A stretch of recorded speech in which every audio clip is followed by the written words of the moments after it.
Jirtu maatiiwwan taaddetuuf kan biyya keessaaf ala teessanii barnoota keenya hordoftan, barnoota keenya yeroo darbee keessatti jechoota barreessuun isaanii namatti ulfaatu akkasumallee dubbisuun isaanii namatti ulfaatu isin barsiisuu yaaleen kan ture.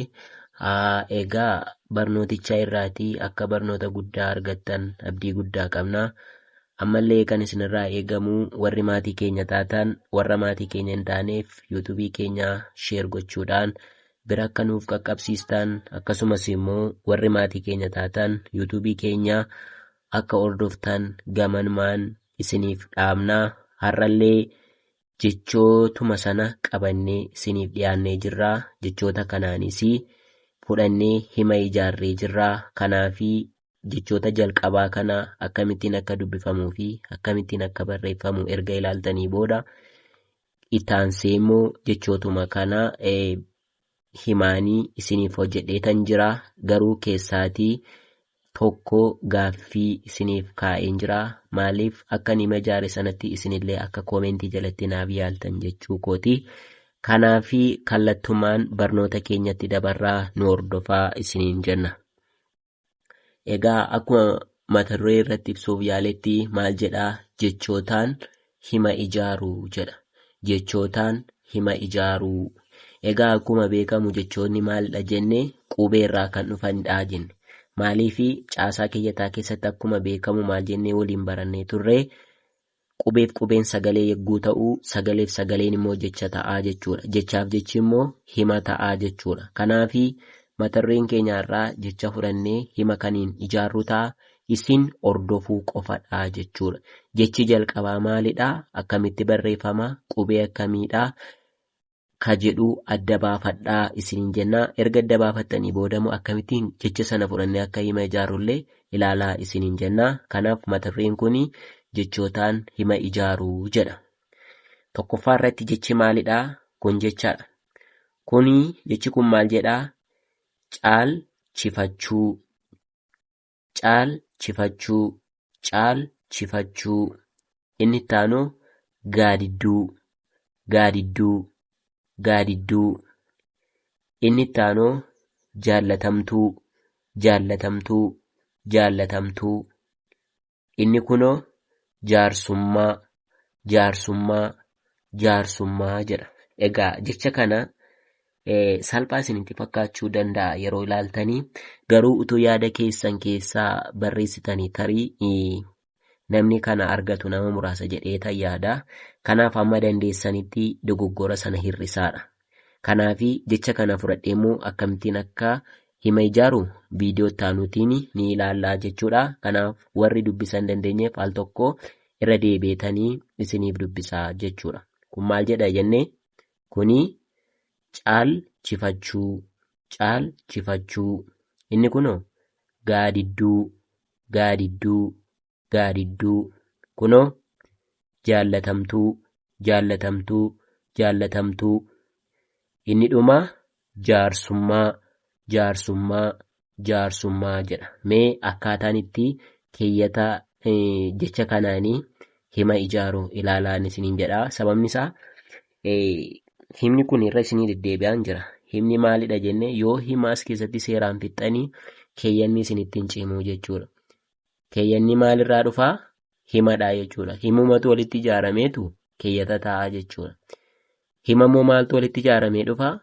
Jechootaa jechuudha. Jechatu walitti ijaaramee dhufaa jechuudha. Kanaafidha inni yeroo baay'ee tokko jechoota barreeffamuu hin dandeenye yeroo darbee barnoota koo yeroo darbee keessatti jechi malaammaltummaa jedhu akkamittiin akka barreeffamu isiniif himeetan ture. Isin immoo mee dhugummaa kana adda baafachuudhaaf warri viidiyoo kana hordoftanis mee malaammaltummaa kana akkam barreessitti dhuguma hin barreessitu laata? Isa kana of gaafadhaa ofuma keessanii jechuudha. Kanaafi akkuma kana immoo jechoota barreeffamuu hin dandeenye isaan kanaan fudhanneellee hima ittiin ijaaruu ni dandeenya jechuudha. Mee barnoota keenya ittuma fufee jira. Inni itti aanee dhufu immoo waa'ee himaadha. Mee kallattumaan gara himaatti immoo haa dabarru.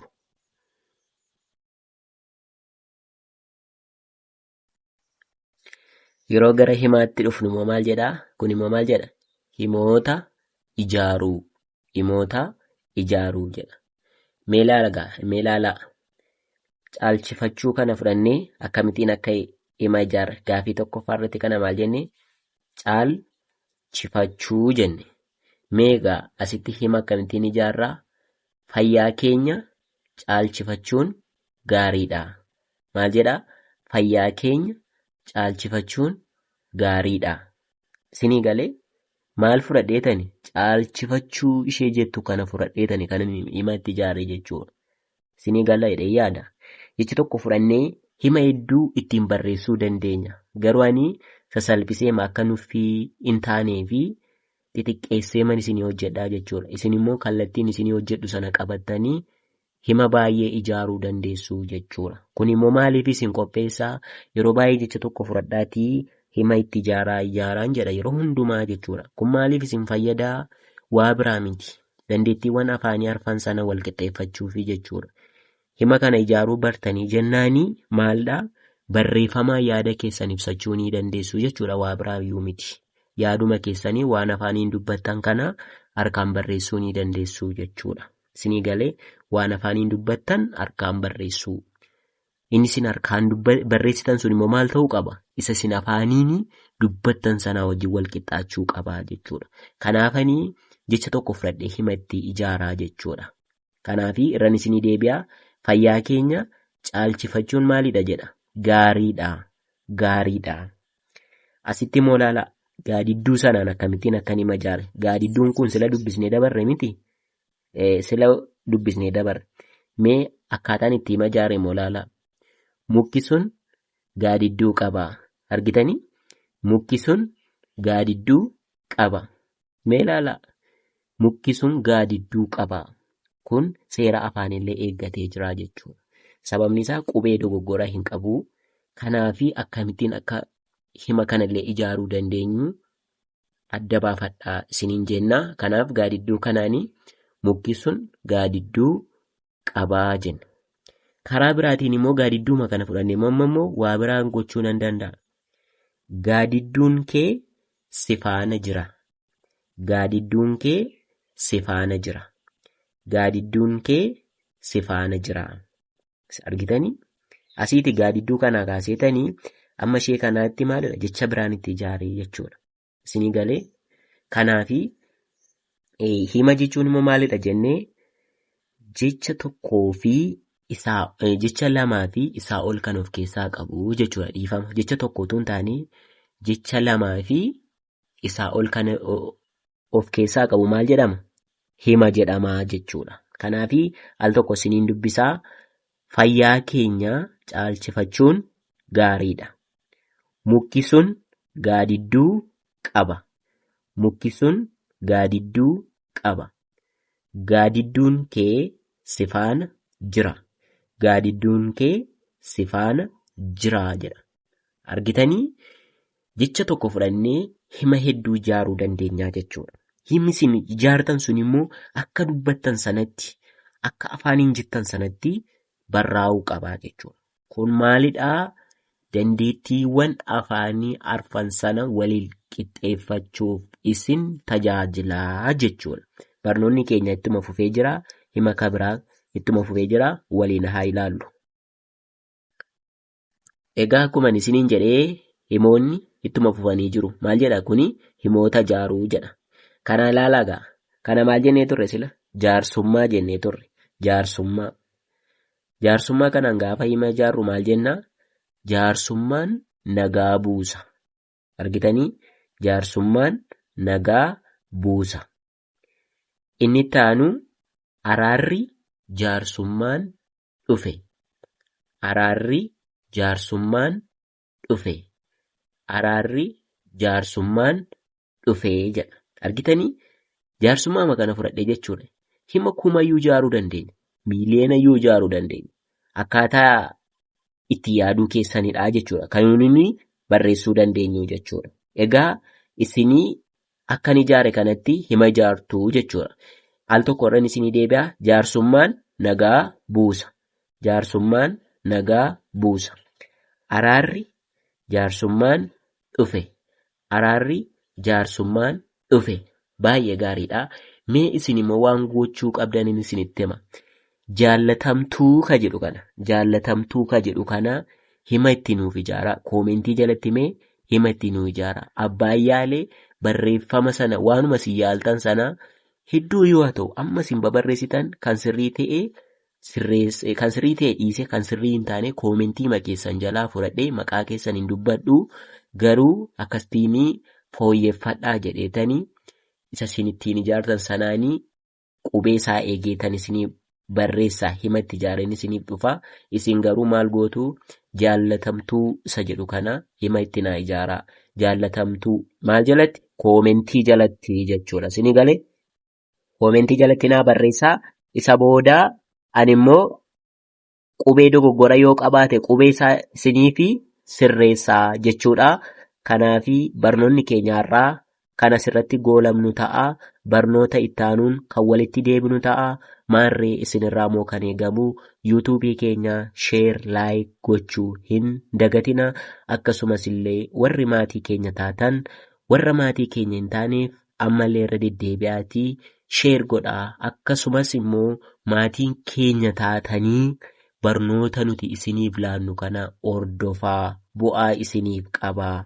Bakkuma teessan taa'aatii qubee jalqabaa kaasaa amma yeroo kanaatti kan viidiyoo hedduu isinii hojjedheetan jira.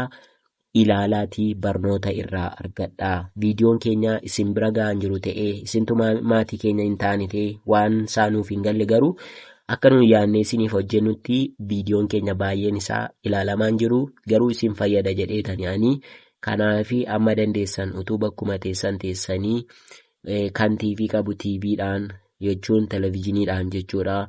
Kan bilbila qabu bilbilaanii, kan kompiitara qabu kompiitara isaatiini. Ijoollee keessan taabii warri qabdanii ijoollee keessaniif ilaalchisuu ni dandeessu. Kuni barnoota waliigalaati. Barnoonni afaan Oromoo kun immoo kan adda taasisuu dandeettiiwwan afaanii arfan wal qixxeessuufidha waan ta'eef akkamittiin jecha barreessuu akka danda'an, akkamittiin hima ijaaruu akka danda'an, akkamittiin keeyyata akka ijaaruu dandeenyuuf kan isin fayyadu ta'a. Isin immoo kutaama jalqabaa kaasaatii amma yeroo nuyi isinii hojjennee kanaatti maatii keenya ta'aatii barnoota keenya hordofaa isiniin jennaa. Namoonni immoo bakkuma teessan teessanii barachuu barbaaddan bilbilli keenya diskiripshinii yookiin ibsa jalatti isiniif kaa'een jira. Kanaaf achirraallee nu quunnamuu dandeessu. Barnoonni keenyaarraa kan asirratti goolabnu ta'a. Barnoota ittaanuun hanga walitti deebinutti nagaan nuuf turaa jechaa akkasumas illee gaaffii gaafatamtan sana akka koomentii jalatti nuuf yaaltan gamanumaan dhaamsa geenyaa. Oolmaa gaarii isiniif haa ta'uu. Barnootaan hanga walitti deebinutti bakkuma jirtanitti nagaa nuuf ta'aa isiniin jenna.